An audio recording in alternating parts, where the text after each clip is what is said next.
નમસ્તે મિત્રો, education hub 354 ચેનલમાં તમારું સ્વાગત છે. તો આજે આપણે શીખીશું ધોરણ 7ની ગણિતની પાઠ્યપુસ્તકનું ચેપ્ટર 2 અપૂર્ણાંક અને દશાંશ અપૂર્ણાંક, એનું સ્વાધ્યાય 2.4. એનો પહેલો પ્રશ્ન છે શોધો. પહેલી રકમ છે 0.2 ગુણ્યા 6. હવે અહીંયા આપણે દશાંશ અપૂર્ણાંકના ગુણાકાર કરવાના છે. આગળ આપણે અપૂર્ણાંક અને દશાંશ અપૂર્ણાંકના ગુણાકાર ભાગાકાર જોયા હતા. હવે આપણે દશાંશ અપૂર્ણાંકના ગુણાકાર અને ભાગાકાર શીખીશું. હવે દશાંશ અપૂર્ણાંકમાં જે પોઈન્ટવાળી રકમ છે 0.2, તો પોઈન્ટ પછી જેટલી સંખ્યા હોય એટલા શૂન્ય આપણે છેદમાં મૂકીશું. તો અહીંયા પોઈન્ટ પછી એક સંખ્યા છે, માટે છેદમાં એક શૂન્ય, એટલે કે 2/10 ગુણ્યા 6/1. હવે 2નો અને 10નો ભાગ ચાલશે 5, માટે 2×5 = 10. અંશમાં વધ્યા 6 અને છેદમાં વધ્યા 5. હવે દશાંશ અપૂર્ણાંકની ગુણાકાર છે, તો એનો જવાબ પણ આપણે પોઈન્ટમાં લઈશું, માટે 6/5 કરીશું. તો 5 એકા 5, એટલે 6માંથી 5 ગયા તો 1. હવે અહીંયા શૂન્ય ઉતારીશું, ભાગ ના ચાલે એટલે, અને અહીંયા મૂકીશું પોઈન્ટ. તો 5 દુ 10, તો માટે જવાબ આપણને અહીંયા પોઈન્ટમાં મળે છે 1.2. બીજી રકમ છે 8 ગુણ્યા 4.6. એવી રીતે પોઈન્ટને કાઢીશું. પોઈન્ટ પછી એક સંખ્યા છે, માટે નીચે એક શૂન્ય આવશે, એટલે અહીંયા થશે 8/1 ગુણ્યા 46/10. હવે 8 અને 10 બંનેનો ભાગ આપણે 2થી ચલાવી શકીએ, એટલે અહીંયા થશે 2 ચોક 8, માટે 8 ચેકીને 4 લખવાના, અને અહીંયા થશે 2×5 = 10, માટે 10 ચેકીને 5 લખીશું. હવે અંશનો ગુણાકાર અને છેદનો ગુણાકાર, તો અહીંયા મળે છે 184/5. એનો ભાગાકાર કરતાં આપણને જવાબ મળે છે 36.8. ત્યારબાદ ત્રીજી રકમ છે 2.71 ગુણ્યા 5. હવે અહીંયા મિત્રો પોઈન્ટ પછી બે રકમ છે, બે સંખ્યા છે, તો અહીંયા છેદમાં પણ આપણે 2 શૂન્ય મૂક્યા છે, કે 271/100 ગુણ્યા 5. હવે 5નો અને 100નો ભાગ ચાલે 20×5 = 100, માટે બંને ચેકીને અહીંયા છેદમાં લખીશું 20. તો અહીંયા છે 271/20. એનો ભાગાકાર કરતાં જવાબ મળે છે 13.55. ત્યારબાદની રકમ છે 20.1 ગુણ્યા 4. પોઈન્ટ પછી એક રકમ છે, માટે એક શૂન્ય મૂકીશું. 201/10 ગુણ્યા 4/1. હવે 4 અને 10નો બંનેથી 2થી ભાગ ચાલશે, તો 2 દુ 4 અને 2×5 = 10. તો અંશમાં 4 ચેકીને 2 લખવાના, છેદમાં 10 ચેકીને 5. બંનેનો ગુણાકાર અંશમાં 402 અને છેદમાં ગુણાકાર થશે 5. તો 402/5 કરતાં આપણને જવાબ મળે છે 80.4.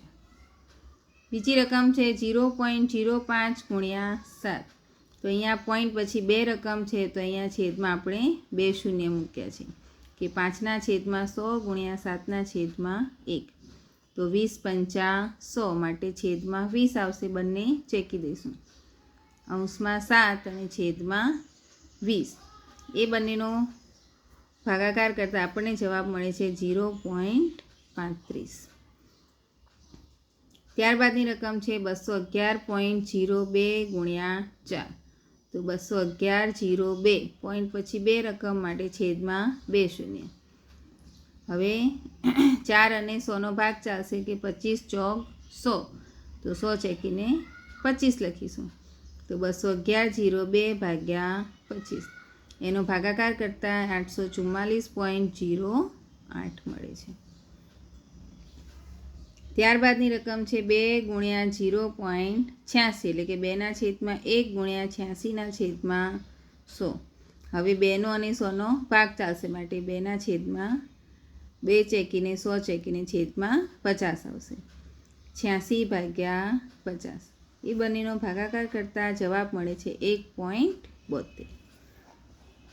ત્યારબાદનો બીજો પ્રશ્ન છે લંબચોરસનું ક્ષેત્રફળ શોધો, જેની લંબાઈ 5.7 સેન્ટીમીટર અને પહોળાઈ 3 સેન્ટીમીટર છે. તો લંબચોરસનું ક્ષેત્રફળનું સૌથી પહેલાં સૂત્ર જોઈશું કે લંબાઈ ગુણ્યા પહોળાઈ. તો લંબાઈ આપણને આપી છે 5.7 અને પહોળાઈ આપી છે 3. તો બંનેનો ગુણાકાર 5.7 ગુણ્યા 3. તો જેમ આપણે ગુણાકાર કરીએ એમ જ કરવાનો અને પોઈન્ટ પછી જેટલી સંખ્યા હોય એટલી સંખ્યાની આગળ પોઈન્ટ મૂકી દઈશું. તો જોઈએ કે 7 તરી 21 વધી પડી 2, 5 તરી 15 ને 2 17. અહીંયા એક રકમની આગળ પોઈન્ટ છે તો અહીંયા પણ એક રકમની આગળ પોઈન્ટ મૂકીશું. માટે આપણને જવાબ મળે છે 17.1 સેન્ટીમીટર. પ્રશ્ન 3 શોધો. 1.3 ગુણ્યા 10. તો પોઈન્ટ પછી એક રકમ એટલે 13/10 ગુણ્યા 10/1. તો એક શૂન્ય ઉડી જશે અને જવાબ આવશે 13. ગુણાકારમાં પોઈન્ટ અને શૂન્ય હોય તો એટલી સંખ્યા પોઈન્ટ પછી કાઢી નાખવાની. એટલે કે અહીં 36.8 છે તો આનો એક 0 જતો રહેશે અને આ અંશમાં 0 છે તે બંને 0 નીકળી જાય એટલે જવાબ મળશે 368. આગળની રકમ છે 153.7 ગુણ્યા 10. તો 1537 છેદમાં 10 ગુણ્યા 10/1. 10 10 ચેકાઈ ગયા, જવાબ મળે 1537. ત્યારબાદની રકમ છે 108.07.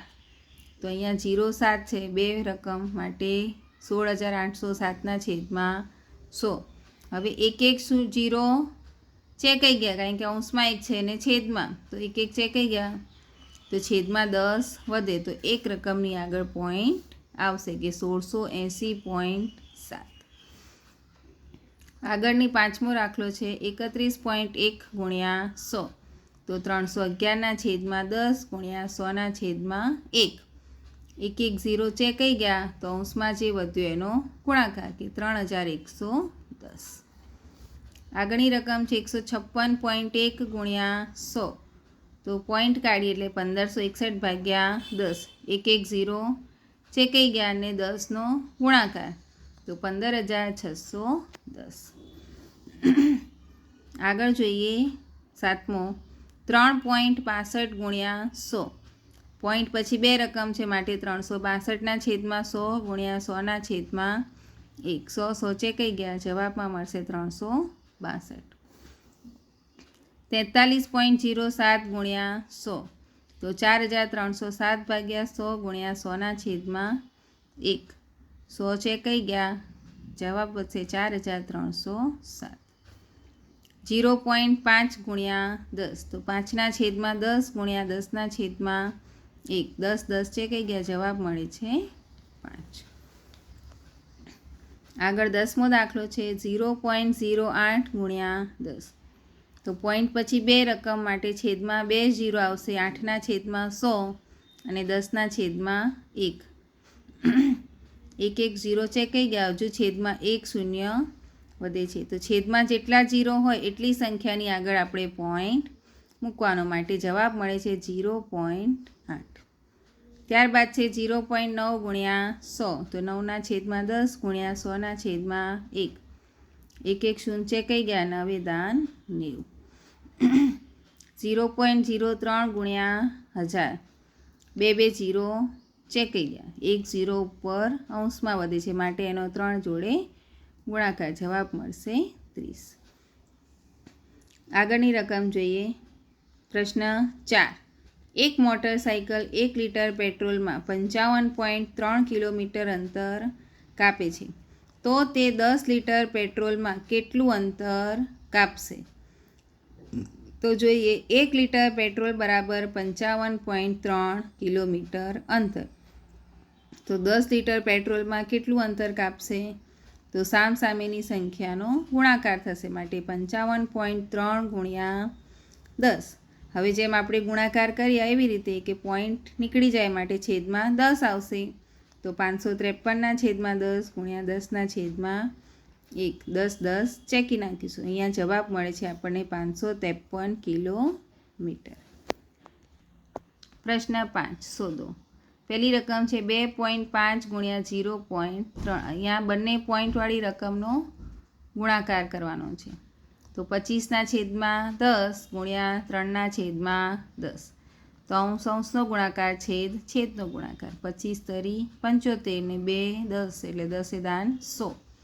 હવે આનો જવાબ ફરીથી પોઈન્ટમાં લઈશું કે અંશના નીચે 2 0 છે તો 2 રકમની આગળ આપણે પોઈન્ટ મૂકવાના. બીજી રકમ છે 0.1 ગુણ્યા 51.7 તો 1/10 ગુણ્યા 517/10 તો 517/100. 2 0 છે માટે 2 રકમની આગળ પોઈન્ટ મૂકીશું 5.17. ત્રીજી રકમ છે 0.2 ગુણ્યા 316.8 એટલે કે 2/10 ગુણ્યા 3168/10. હવે અંશ અંશનો ગુણાકાર મળે છે 6336 ભાગ્યા 10 એ દાન 100. 2 શૂન્ય માટે 2 રકમની આગળ પોઈન્ટ મૂકીશું 63.36. આગળની રકમ છે ચોથો 1.3 ગુણ્યા 3.1 એટલે કે 13/10 ગુણ્યા 31/10. અંશનો ગુણાકાર 403 ને છેદનો ગુણાકાર 100 તો જવાબ મળે છે 4.03. ત્યારબાદ પાંચમો 0.5 ગુણ્યા 0.05 એટલે કે પોઈન્ટ પછી એક સંખ્યા માટે 5/10 ગુણ્યા પોઈન્ટ પછી બે સંખ્યા એટલે 5/100. તો નીચે 10 અને 100 એટલે 1000 ને પાયો પાયો 25. હવે છેદમાં 3 0 છે માટે 3 સંખ્યાની આગળ પોઈન્ટ હશે પણ અહીંયા આપણી જોડે 2 જ સંખ્યા છે માટે આપણે આગળ એક 0 મૂકીને એની આગળ પોઈન્ટ મૂકીશું એટલે કે 0.025. ત્યારબાદ છે 11.2 ગુણ્યા 0.15 એટલે કે 112/10 અને 15/100. અંશની સંખ્યાનો ગુણાકાર 1680 અને છેદનો ગુણાકાર 1000. હવે છેદમાં 3 0 છે માટે 3 રકમની આગળ પોઈન્ટ મળશે એટલે કે 1.680. ત્યારબાદ આગળ છે 1.07 ગુણ્યા 0.02 એટલે કે 107/100 ગુણ્યા 2/100. હવે અંશની સંખ્યાનો ગુણાકાર એટલે 214 અને છેદમાં 100 ગુણ્યા 100 એટલે 10,000. હવે છેદમાં 4 0 છે અને અંશમાં 3 સંખ્યા છે તો એ 3 સંખ્યાની આગળ એક 0 મૂકી દઈશું ને પછી એની આગળ પોઈન્ટ મૂકીશું એટલે કે 0.0214. આઠમી રકમ છે 10.05 ગુણ્યા 1.05 એટલે કે 1005/100 ગુણ્યા 105/100. તો 1005 ગુણ્યા 105 એ બેનનો જવાબ આવે છે 1,05,525 ભાગ્યા 100 ગુણ્યા 100 એટલે કે 10,000. માટે અહીંયા છેદમાં 4 0 છે તો 4 સંખ્યાની આગળ પોઈન્ટ આવશે એટલે કે 10.5525. આગળની રકમ છે 101.01 ગુણ્યા 0.01 એટલે કે 101.01 10,101/100 ગુણ્યા 001/100. તો એ બંનેનો ગુણાકાર થશે 10,101 અને છેદમાં થશે 10,000 એટલે કે 4 રકમની આગળ પોઈન્ટ આવશે માટે 1.0101. આગળ છે 100.01 ગુણ્યા 1.1 તો એનો 10,001/100 ગુણ્યા 11/10 એટલે કે 1,10,011 અને છેદમાં છે 10,000. 4 રકમની આગળ પોઈન્ટ આવશે એટલે 11.0011. તો મિત્રો આજે આપણે સ્વાધ્યાય 2.4 શીખ્યા. હવે આગળ આપણે બીજા સ્વાધ્યાય કરીશું. ત્યાં સુધી મારી ચેનલને લાઇક શેર અને સબસ્ક્રાઈબ કરજો. Thank you.